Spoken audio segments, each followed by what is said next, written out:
Un Français qui se restaure chez McDo devrait mériter sur le champ la déchéance de nationalité dans une France normale.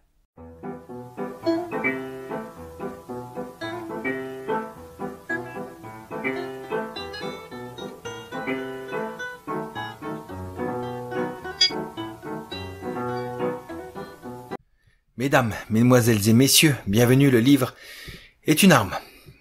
Chronique 47, tirée du livre de Jean-Claude Vallat, La France sous les bombes américaines, 1942-1945. Alors voilà un livre qui provoqua chez moi tant de serrements de cœur, un livre très facile d'accès, mais qui pourtant provoque la tristesse, la consternation. Lire comment mon pays fut détruit, lire comment les gens de mon peuple furent traités, lire comment les familles françaises entières furent décimées. D'un côté, un ennemi allemand qui fait tout pour préserver les civils français. De l'autre, un allié américain qui les assassine, avec sadisme. Si seulement cette lecture sacrifice pouvait faire évoluer un tant soit peu la vision tronquée de la Deuxième Guerre mondiale de nos contemporains, si seulement cette lecture sacrifice pouvait faire prendre conscience aux nationalistes ou pseudo-dissidents français pro-américains qu'ils soutiennent historiquement notre ennemi. On dirait des crocodiles qui se présentent dans une maroquinerie. Chers amis, s'il y avait une vidéo que vous devriez partager en masse, c'est bien celle-là. Nous devons remettre notre cerveau à l'endroit, nous devons sortir de notre dépression nationale. Voilà les thèmes que nous aborderons dans Au-delà du livre. Nous voilà débarrassés du superflu, on va pouvoir aborder l'essentiel. L'essentiel, nous y sommes. Avant d'entamer la description des actes commis par les États-Unis, l'auteur nous fait un rappel de la plus haute importance. Les Anglo-Américains décident de faire le mal. Ils savent qu'ils commettent l'ignoble. Presque, ils en jubilent. Exemple avec le général Grierson de la Royal Air Force au sujet des bombardements sur l'Allemagne en 1945, ce qu'on appelle l'opération Gomorrhe. Les chefs ont enfin pris la décision attendue depuis si longtemps d'effectuer sur les grands centres de la population allemande des bombardements de terreur sans restriction. Le 13 et le 14 février 1945, la Royal Air Force jeta sur Dresde 650 000 bombes incendiaires.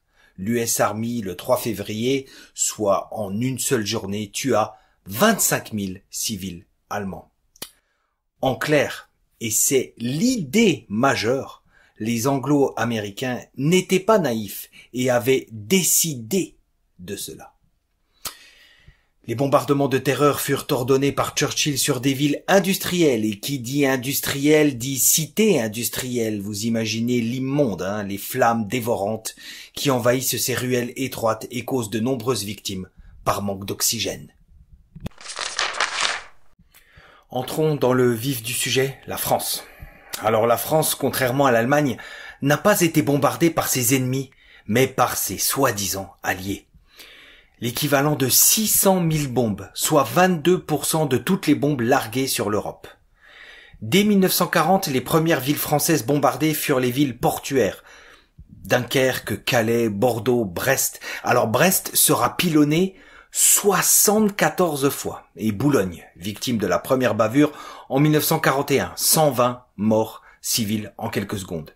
La deuxième bavure, ce sera pour l'usine Renault de Boulogne-Billancourt en 1942, puis d'ailleurs répétée en 1943 par les États-Unis, car les drames s'accélèrent en raison de l'entrée en guerre des États-Unis. À Sotteville, un carnage, à Fiveville ou à Saint-Nazaire, où 150 jeunes apprentis de 18 ans sont déchiquetés.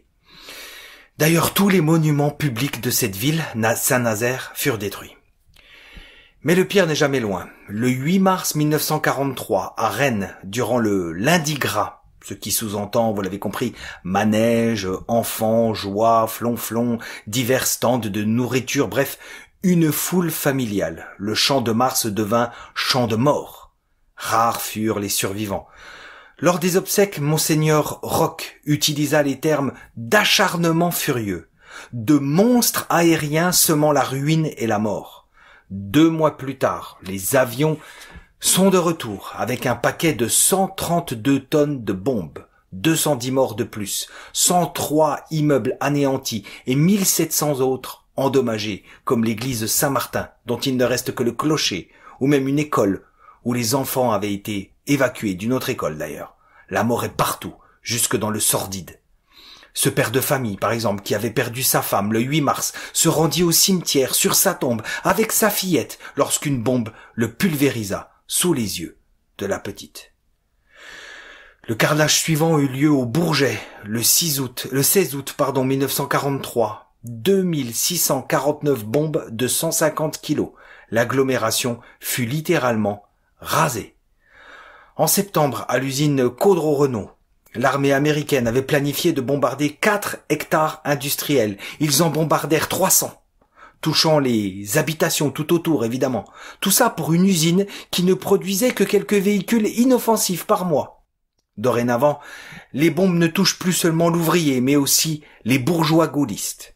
Les bombardements sur la ville Le Portel et sur la ville de Boulogne furent aussi odieux. L'auteur relate nombre de témoignages aussi saisissants les uns que les autres. Ayant une pensée pour cette grand-mère qui tenait le cadavre de son petit enfant de quelques semaines au-dessus de sa tête en hurlant « Seigneur, pour ce petit ange, ayez pitié de nous !» avant qu'une autre bombe vienne tout raser aux alentours. Le bilan, 500 civils assassinés, dont 90 enfants, plus 200 gravement blessés ou amputés sur 4000 habitants. Les familles sont décimées, 54 morts chez la famille Copin par exemple. Et la batterie allemande longue portée que les États-Unis étaient censés détruire, me direz-vous? Elle est restée intacte. À Nantes, maintenant, c'est la fête foraine, en ce 16 septembre 1943. Les gens sont de sortie, ils flânent, lorsque l'alarme de la ville retentit, pour la 321e fois. Un déferlement d'obus s'abat sur la ville de Nantes, où 700 points de chute furent comptés, dont l'Hôtel-Dieu, un des premiers édifices à s'écrouler, provoquant la mort de 50 personnes, dont 35 infirmiers et religieuses. Il faudra donc aux équipes nationales remuer des tonnes de gravats des jours durant pour découvrir des corps en lambeaux. Ouais, les équipes nationales, ce sont des volontaires âgés de 12 à 25 ans, inspirés du scoutisme, créés en 1942 et voués à venir en aide aux populations civiles éprouvées par la guerre. Et devinez quoi? Eh bien, leurs interventions se limitent quasi exclusivement aux post-bombardements alliés. Des cercueils de fortune faits de bois, de caisses d'emballage furent assemblés pour enterrer de nombreux anonymes. D'autres contiennent des inscriptions glauques qui dépassent l'entendement, comme « enfant inconnu » ou « corps entièrement calciné » ou « pieds paraissant appartenir à Madame Lescure » ou « débris humains venant de Saint-Jacques ». Entre 700 et 1200 morts selon les sources auxquelles s'ajoutent ceux d'un deuxième bombardement 7 jours plus tard, alors que la ville est encore en flammes. Le 23 septembre donc, les B-17 réalisèrent des raids aériens meurtriers en matinée, puis réapparaissent le soir. 6 des 7 arrondissements de la ville furent touchés, entre 200 et 500 morts supplémentaires. Les habitants survivants de Nantes, Lorient et Saint-Nazaire furent convaincus que leurs villes respectives étaient condamnées à l'anéantissement. Ils fuirent. 160 000 sinistrés trouvèrent refuge dans les villages de Loire-Atlantique. Après l'exemple de Nantes, parlons de Toulon. Là-bas, les États-Unis visèrent les navires de guerre allemands et eurent besoin de 284 tonnes de bombes. Résultat, presque 500 Toulonnais décédés et 12 500 d'entre eux perdirent leur logis. Monseigneur Gaudel, évêque de Fréjus, dira « Ce n'est plus la guerre, c'est de l'assassinat collectif. » On ne peut être plus juste. En 1943, l'US Army tua presque 500 civils français. Ça, c'était le 24 novembre 1943, car l'enfer frappa à nouveau le 4 février. 38 bombardiers au-dessus du Mont Faron, puis 29 autres. Leur but? Le port de Toulon. Le résultat? Les bateaux français sont frappés à nouveau après Mers-el-Kébir. Aucun navire de guerre allemand n'est touché. Les immeubles de la ville sont tous détruits. Un cimetière est éventré. Je vous passe les détails. Seulement 42 morts grâce aux sirènes qui ont retenti. Le 7 mars, Toulon est de nouveau bombardé. Puis le 11 mars, où les B-24 lâcheront un tapis de bombes du haut de leurs 6000 mètres d'altitude. Le centre-ville et ses magasins sont ravagés, par exemple l'immeuble Dame de France. Un homme témoigne que 2 maisons s'écroulèrent sur 30 enfants et 2 femmes. Le palais de justice et l'école pour jeunes filles, servirent de morgue. Alors, passons dorénavant au bombardement pré-débarquement. En cette année 1944, les villes attaquées grandissent en nombre. Par exemple, Saint-Quentin, 180 impacts sur la ville, destruction de la gare, etc.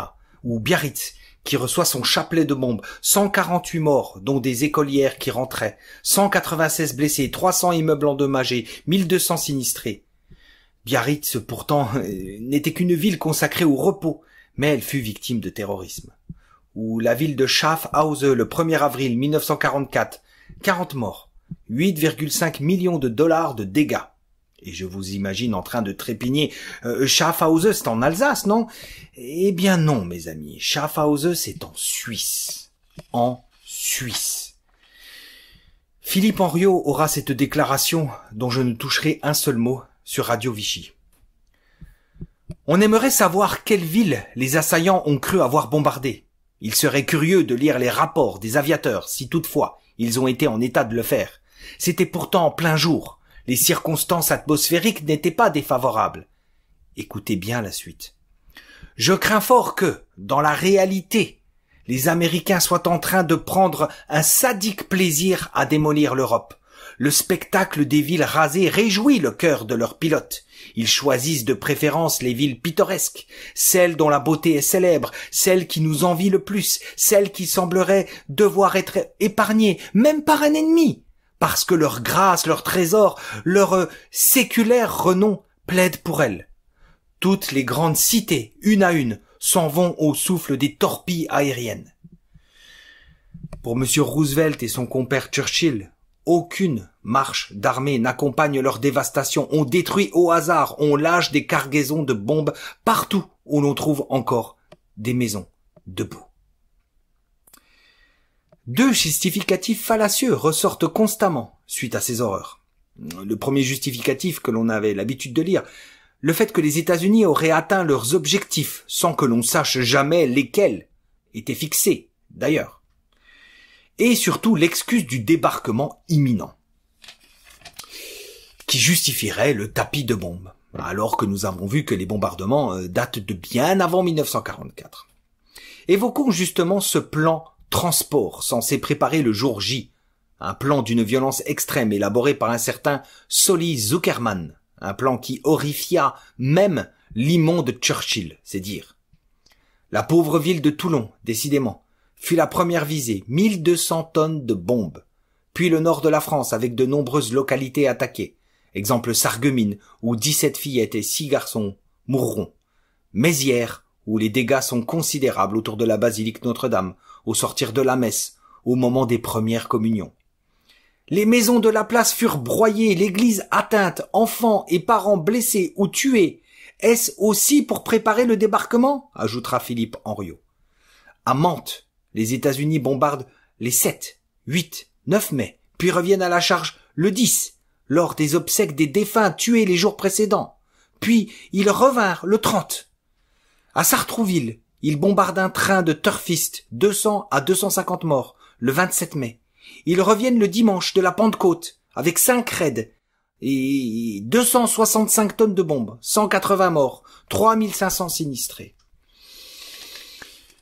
Les villes de triage en sont aussi victimes, comme Creil, comme Mulhouse. Mulhouse, 303 tonnes de bombes en 5 minutes. Tourcoing, Amiens, Forbach, Épinal. 19 immeubles détruits là-bas. Les Anglais complètent le tableau en massacrant des habitants d'Orléans et de Tours. Pas que les habitants d'ailleurs, la cathédrale est détruite. Des Anglais qui détruisent la cathédrale d'Orléans, si vous croyez au hasard, franchement. Moralement, les gens sont au plus bas, en raison de cette fureur de destruction qui confine à l'hystérie la plus stupide chez les anglo-saxons, comme le rappela Hubert de Lagarde. L'état d'esprit anti-américain était profond. Le 17 février 1944, les cardinaux et archevêques de France dénoncèrent solennellement le caractère barbare des bombardements, rappelant la morale naturelle et la loi divine qui devrait protéger le foyer familial, socle de la civilisation. civilisation que les anglo-saxons désirent voir s'écrouler. Ils iront même jusqu'à écrire aux cardinaux et archevêques britanniques et des États-Unis, leur demandant d'agir auprès de leurs gouvernements respectifs afin d'épargner les vies des civils français. Mai 1944 se déroule sous de terribles auspices pour le peuple français. 2900 morts en 26 jours. Seulement, lors des 5 derniers jours de ce mois, les États-Unis réussiront l'exploit de quadrupler ce nombre de morts. Commençons par le jour d'enfer numéro 1, le 26 mai. Grenoble est attaqué. 159 tonnes de bombes larguées en 5 minutes, de 6000 mètres d'altitude. Évidemment, les montagnes sont touchées, créant des éboulements dévastateurs. Même constat à Chambéry, le tout pour un train allemand, qui réussit à se protéger sous un tunnel, au contraire de la population locale d'ailleurs. 95 immeubles détruits, les fourneaux répandant les incendies dont certains ne seront éteints que le 26 juin, c'est-à-dire un mois plus tard. À Saint-Étienne, encore une fois, l'US Army prétend viser la gare de Château-Creux. Oui, alors faudrait expliquer comment cibler une gare précisément lorsque l'on bombarde de 6000 mètres d'altitude. Bref, de toute façon, l'enfer attend les Stéphanois. Des maisons se gonflent avant de s'affaisser dans un nuage de poussière, dit Xavier Charpin. Il y eut 3 vagues, qui touchèrent en priorité les quartiers ouvriers, l'église et l'hôpital. Bilan, 1084 morts, 15 000 sinistrés. À Lyon, nous faisons face au même scénario. Henri Amoretti évoque le bruit démoniaque des chapelets de bombes, la terrifiante succession d'éclatements de tonnerre. Les zones bombardées correspondent à une superficie de 9 km², 717 morts, puis 800 autres, dans un état, disons, très grave.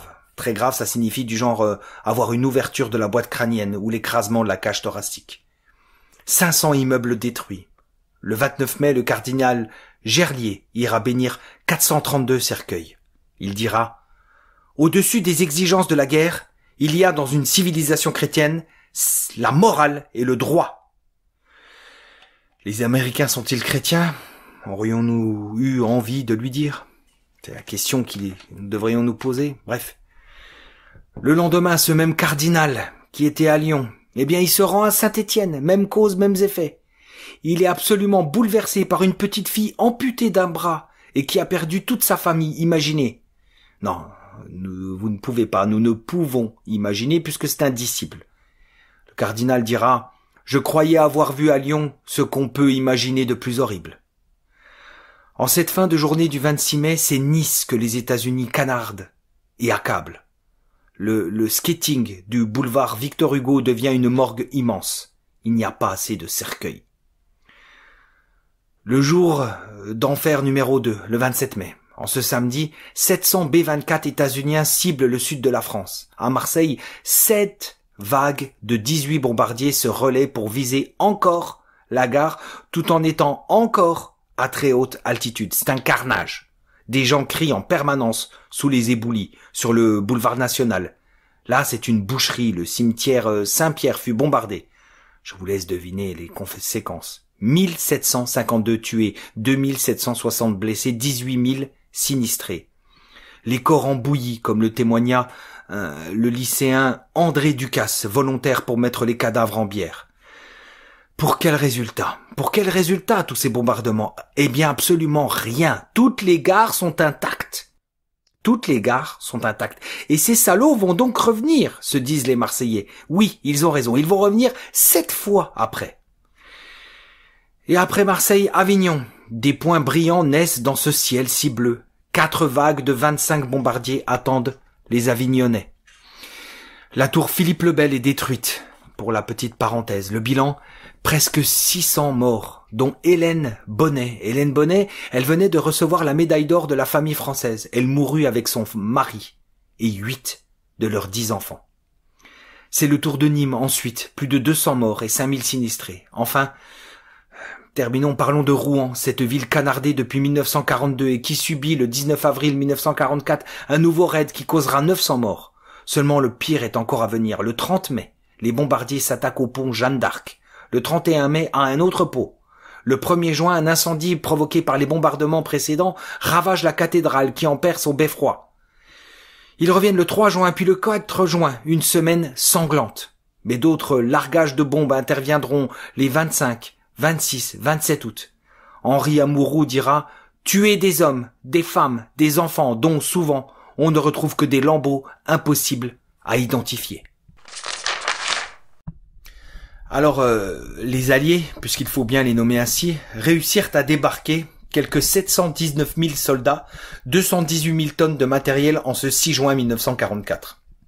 Mais tout ceci demanda préparation, dont les bombardements firent partie. En premier lieu, la ville de Caen. Alors la ville de Caen, elle est prioritaire pour eux, où les rues et les maisons disparurent littéralement. On se croirait en enfer, dit le docteur Toutain. Coutances, elle, fut rasée à 65%.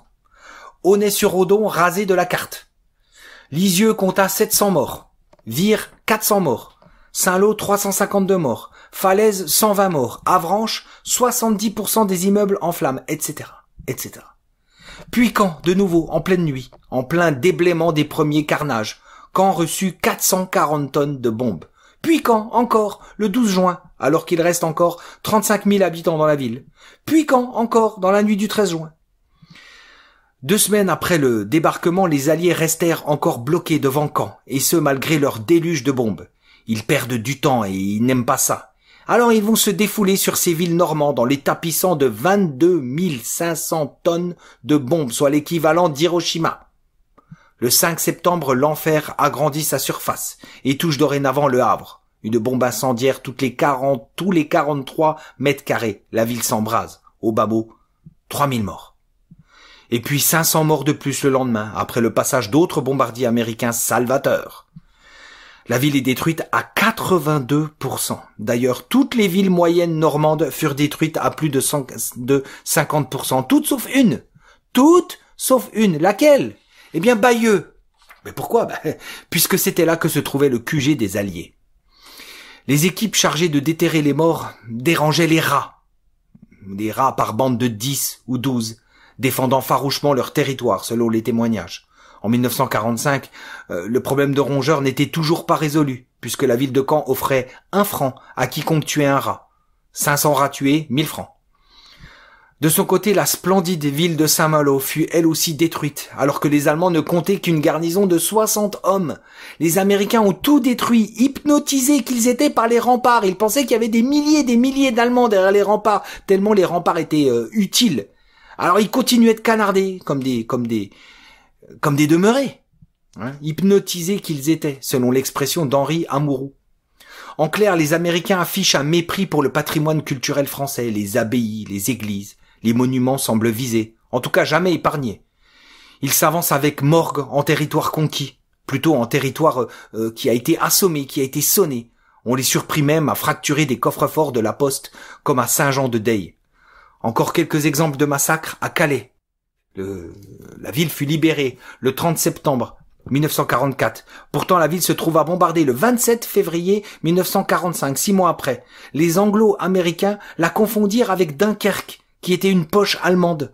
À Royan, 2968 tonnes de bombes s'abattirent sur la ville le 14 avril 1944, puis 2600 le lendemain, avec du napalm en prime.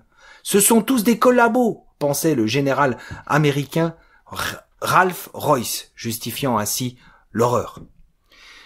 Bien sûr, parler des morts demeure une façon pour nous ici d'honorer leur mémoire, puisque personne ne le fait jamais, alors que ce sont les nôtres. Mais que dire des sinistrés? Comment survivre? Peuvent-ils être dédommagés, au moins, reconnus judiciairement comme victimes?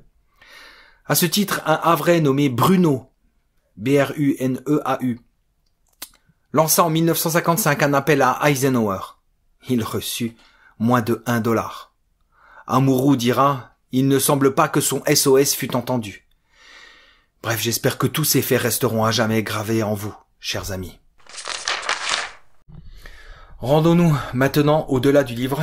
Ce qui ressort en premier lieu et provoque chez nous une sorte de dégoût, c'est, vous l'avez compris, que les bombardements états-uniens n'atteignaient que très rarement leur cible.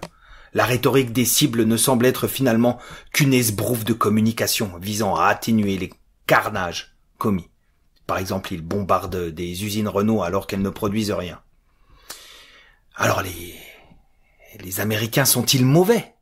Sont-ils des incapables? Sont-ils inexpérimentés? Eh bien non, non et non. Ils savent ce qu'ils font. Les bombardements de la France par les États-Unis sont le fruit d'une politique savamment pensée, le fruit d'une politique pratiquée à chaque fois par ce pays diabolique. La terreur. Allemagne, France, Japon, Vietnam, Irak, etc. À chaque fois, ils sèment la terreur pour préparer l'avenir. Les bombes en France ne furent pas destinées aux nazis. Ce sont des fables que l'on raconte à l'école, ça, non. Les bombes avaient pour but de dissuader toute envie française de souveraineté, d'empêcher les Français tétanisés par cette violence de s'opposer à leur future colonisation. Pour posséder une nouvelle France, il fallait pour les Américains détruire l'ancienne. Ils fonctionnent toujours ainsi, immuables, par la communication excessive. Inspirer la terreur n'étant que l'exemple le plus extrême de cette communication excessive. À ce titre, les bombes à retardement de l'US Army poursuivaient bien un but. Ces bombes qui peuvent exploser jusqu'à 6 jours plus tard. C'était pas contre les Allemands, ça. Ces bombes qui ne pouvaient être désamorcées, c'était pas contre les Allemands, ça. France, Allemagne, Japon, 3 pays bombardés, puis 3 pays colonisés. Allons un peu plus loin. La France de 2022 subit une triple colonisation, souvent liée entre elles d'ailleurs. Colonisée d'abord dans l'espace public, dans les rues, par une invasion afro-maghrébine toujours plus prégnante. C'est la colonisation la plus perceptible, la plus tangible. Colonisée ensuite au niveau de ses instances politiques par une pensée judéo-protestante, qui dicte la marche à suivre à notre pays et oriente son économie, ses finances, son armée vers d'autres maîtres, vers d'autres cieux, vers d'autres nations. Le pacte de trahison vous éclairera grandement à ce sujet, intéressez-vous à ça. Et colonisée enfin culturellement par les États-Unis. Le mystère demeure, nous qui possédons avec l'Italie la culture la plus vaillante et la plus fastueuse sur cette terre, comment avons-nous pu cracher ainsi à la gueule de nos ancêtres, à la gueule de nos modèles, de nos figures? Un Français qui se restaure chez McDo devrait mériter sur le champ la déchéance de nationalité dans une France normale. Si notre pays ne va pas bien depuis tant d'années, c'est parce qu'il n'est plus lui-même. Et c'est sur ce dernier point que j'aimerais insister. Nous n'avons strictement rien à envier aux États-Unis, strictement rien, dans aucun domaine. Si notre production culturelle actuelle confine à la bagatelle, nous sommes pourvus en revanche dans notre passé, dans notre histoire, dans nos gènes, dans nos créations anciennes, de tout ce qu'il faut pour nous revigorer, pour renaître. Des 3 colonisations évoquées plus haut, nous ne pouvons agir directement, sans réserve et dès à présent que sur une seule, notre colonisation culturelle. Ne consommez que ce qui est français, chers amis. Rien ne vous plaît aujourd'hui? Eh bien cherchez plus, fouillez, sortez des sentiers battus publicitaires. Et si vous ne trouvez toujours rien, eh bien tâchez de fureter du côté de nos classiques, un immense répertoire en tout domaine vous tend les bras. Redevenez français, bordel. Dites-le partout et soyez-en fiers. Voilà un acte dissident réel et immédiat, le plus simple et le plus sain à poser. Malheureusement, vous n'avez aucune emprise sur les flux migratoires. Malheureusement, vous n'avez aucune emprise sur le CRIF. Heureusement, vous avez toujours l'emprise sur votre cerveau, sur votre âme et sur l'âme de la France, in fine. Car la culture d'un peuple, ses institutions, ses arts, ses traditions ne sont que la trame visible de son âme invisible. La France est en dépression, car la culture américaine qu'elle subit de façon visible est le contraire de ce qu'elle est intérieurement, naturellement, de façon invisible. La bonne nouvelle, c'est que l'on ne peut pas transformer l'âme française. Elle est trop ancienne, trop ancrée. C'est une constitution mentale. D'ailleurs, remarquez ironiquement que quand la République désira changer l'âme française, elle écrivit une constitution. Terminons par un exemple, justement, celui de Julius Evola, qui souhaitait plus que tout conserver son âme italienne, lui. Pour cette raison, il décida de soutenir les terroristes néofascistes des faisceaux révolutionnaires plutôt que l'occupant yankee et sa culture crétinisante. Eh bien, cela lui valut la prison, vous voyez. Cela lui valut la prison. Simplement pour un soutien intellectuel, et oui. Les Américains ne plaisantent pas avec ça. Mais l'histoire ne s'arrête pas là. Il faut boucler la boucle. Et voilà finira paraplégique, paralysé de ses membres inférieurs. Un véritable supplice pour lui, le sportif invétéré. Mais pour quelle raison, me direz-vous? Que lui arriva-t-il? Eh bien, Julius Evola reçut un éclat d'obus qui toucha sa moelle épinière en 1945 à Vienne. Un obus largué par le diable, États-Unis. Que jamais de France ne sorte la gloire qui s'y est arrêtée.